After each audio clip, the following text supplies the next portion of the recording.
What is the link? What do cars have to do with books, you might ask?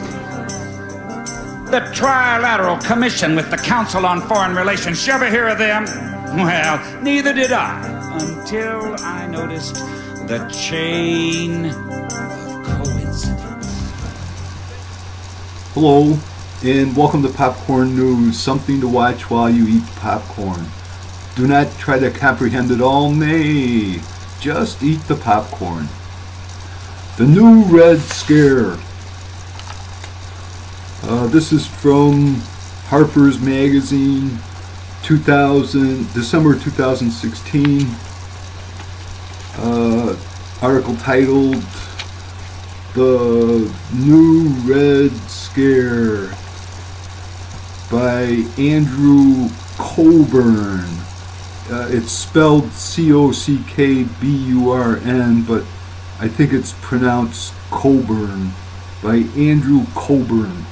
There's been much alarm about fake news, and the Russians are supposed to be spreading or helping to spread the fake news. That's part of the new Red Scare. But Andrew Cockburn writes, the current belief that the Russians had hacked into the communications of the Democratic National Committee election-related computer systems in Arizona and Illinois and the private emails of influential individuals, notably Clinton campaign chairman John Podesta, and then malignly leaked the contents onto the internet. This, according to legions of anonymous officials quoted without challenge across the media, was clearly an initiative authorized at the highest level in Moscow.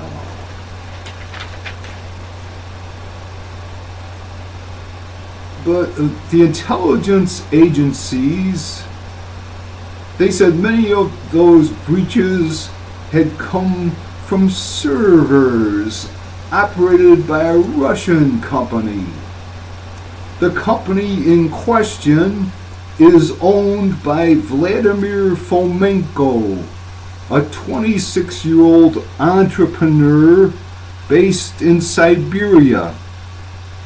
Fomenko informed Cockburn that he merely rents out space on his servers, which are scattered throughout several countries, and that hackers have on occasion used his facilities for criminal activities, quote, without our knowledge, end quote. Although he has, quote, information that undoubtedly will help the investigation, end quote, Fomenko complained that nobody from the U.S. government had contacted him. He was upset that the FBI had, quote, found it necessary to make a loud statement through the media, end quote, when he would have happily assisted them.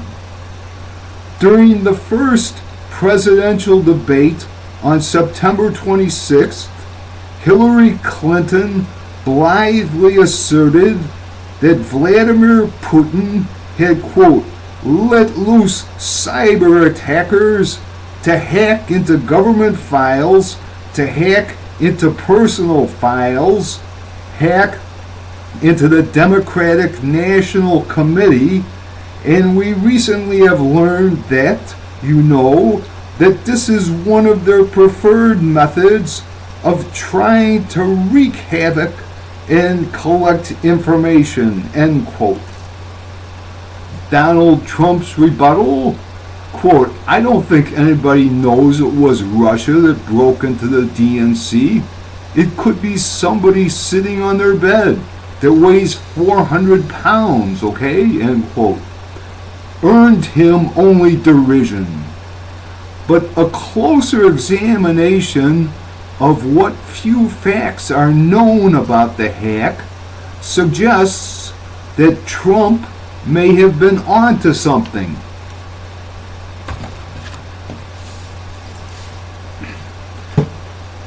Propaganda. And here we bring in what I call the weightlifting book.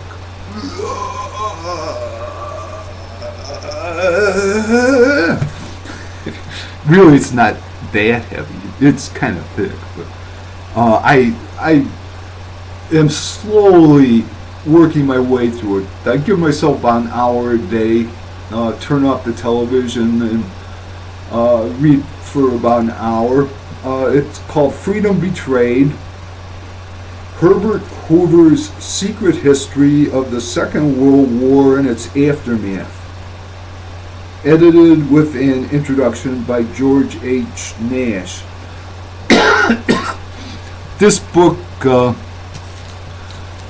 is Herbert Hoover's magnum opus. He spent years working on it. Then Hoover died, I think it was 1964, and it was put in storage for almost 50 years, and then suddenly quietly published around 2011.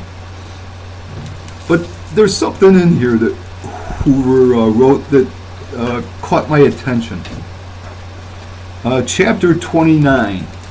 The First World War marked the first time in our history that our government organized all the powerful agencies of publicity and manipulation of news without moral restraint under the genius of skilled men to get America into war.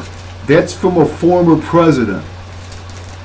Being alarmed that again we might be drawn into a European war, I published an article in the August 1939 issue of the American Magazine. I included the following observations upon what we politely called, quote, propaganda, end quote, in the First World War. I said in part, there were built up a skill and a technique in front of which every citizen was helpless to know the truth. And since that time, the radio has become an additional weapon. From the beginning of the Great War, that's what they called the First World War until the Second World War came along. From the beginning of the Great War, I saw the development of the propaganda directed at the United States. I was so impressed that I collected this material for years. The War Library at Stanford University holds stack after stack of this emanation from every government at war. And in the light of what we now know, it comprises the greatest collection of past lies on the face of the earth. We are told that we must join in war. It has been rightly said that truth is the first fatality of war, but truth in modern war had its first fatality in propaganda.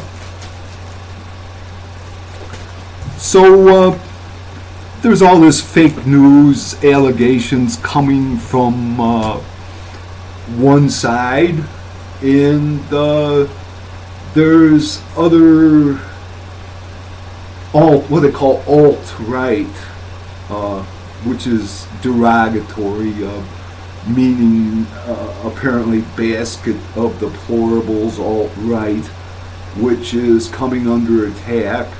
And Russia is the new Red Scare.